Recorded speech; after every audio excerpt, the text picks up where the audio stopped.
हर हर महादेव।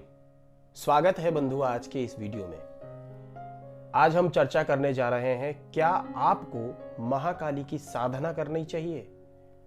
बहुत सारे लोगों के मन में विचार आते हैं कि हमें किस इष्ट की साधना करनी चाहिए। अगर आप साधना लाइन में आना चाहते हैं, अगर आप भक्ति करना चाहते हैं, अगर आप चाहते हैं कि आप अपने पर्सनल लाइफ में आप अपने आप को बहुत आगे बढ़ाएं, आपकी जो जिंदगी है वो बहुत बेहतर हो जाए, बिना किसी रुकावट के आपकी लाइफ बहुत अच्छी चली जाए, तो क्या आपको महाकाली की साधना करनी चाहिए। आज हम इस वीडियो में इस पर चर्चा करेंगे।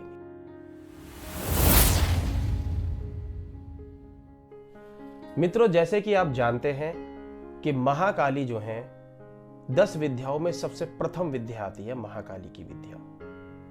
और जब महाकाली का नाम आता है तो लोगों के दिमाग में आता है शमशान, मसान, भूत, प्रेत, इन सभी चीजों के विचार आते हैं। उनका रुद्र अवतार ऐसा है महाकाली का कि जिनको देखकर ही भूत प्रेत बला जो है आपसे कोसों दूर चली जाती है।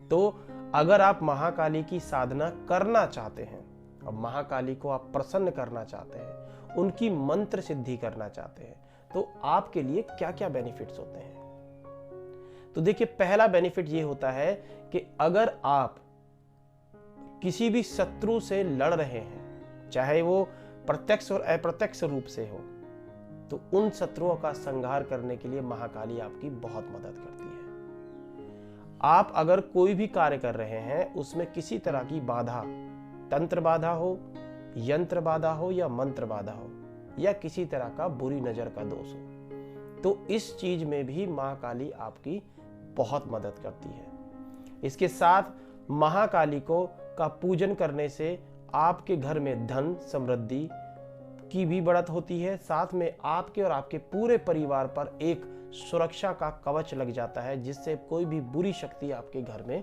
नहीं प्रवेश करती है। अब बात आती है, क्या महाकाली की साधना करने के बाद आपको किसी तरह का मांस और मदिरा का सेवन करना पड़ेगा।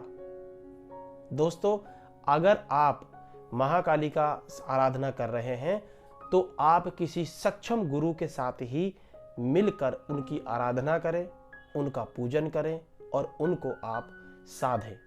चाहे उनके आप मंत्र सिद्धि कर रहे हैं या तंत्र सिद्धि कर रहे हैं या यंत्र सिद्धि कर रहे हैं, तीनों चीजों को आपको किसी सक्षम गुरु के साथ ही करना चाहिए। गुरु धारण करने से पहले आपको कभी भी महाकाली की साधना नहीं करनी चाहिए। कुछ लोग ऐसे हैं जो भगवान को गुरु मान लेते हैं। भगवान बोले तो हमारे भोलेनाथ को गुरु मानकर या किसी भी इष्ट को गुरु मानकर वो उनकी साधना करनी शुरू कर देते हैं। अब होता क्या है कि जब आप किसी सक्षम गुरु के साथ मिलकर साधना नहीं करते हैं, तो जब आप बिना गुरु के साधना करते हैं, तो महाकाली की एनर्जी जैसे ही आपसे कनेक्ट होती है, तो आपके साथ जो नकारात्मक ऊर्जाएं हैं वो आपको रुकावट पैदा करती हैं, वो आपको परेशान करती हैं, आपको फाइनेंशियल परेशान करती है, आपको इमोशनल परेशान करती है। आपका मन करेगा कि जब से मैंने महाकाली की साधना शुरू करी है, जब से मैं परेशान होने लगा, लोग आपसे दूर जाने लगते हैं। तो होता क्या है, वहां पर लोग सोचते हैं कि महाकाली की साधना करने के बाद में तब ये लोग हमसे दूर जा रहे हैं। इसीलिए पहले आप एक गुरु को चुनिए। गुरु को चुनने के बाद में गुरु अपने विधि विधान से आपको गुरु मंत्र, आसन मंत्र, सुरक्षा कवच देगा और उसके बाद आपको मंत्र सिद्धि या महाकाली की जो भी साधना करनी है वो आपको कराएगा। महाकाली की साधना स्पेशल लड़कियों को जरूर करनी चाहिए। जो भी स्त्रियां हैं, चाहे वो किसी भी उम्र की हो, उनको महाकाली की साधना अवश्य करनी चाहिए, क्योंकि स्त्रियों का जो आभा मंडल होता है वो बहुत कच्चा होता है, जिसके वजह से नकारात्मक ऊर्जा उनके साथ बहुत सारी कनेक्ट हो जाती है। जब ये नकारात्मक ऊर्जा कनेक्ट होती है तो उनके जो लाइफ है ना, उसके अंदर बहुत सारा डिस्टर्बेंस आ जाता है और बहुत सारी परेशानियां उनके साथ चलने लगती है।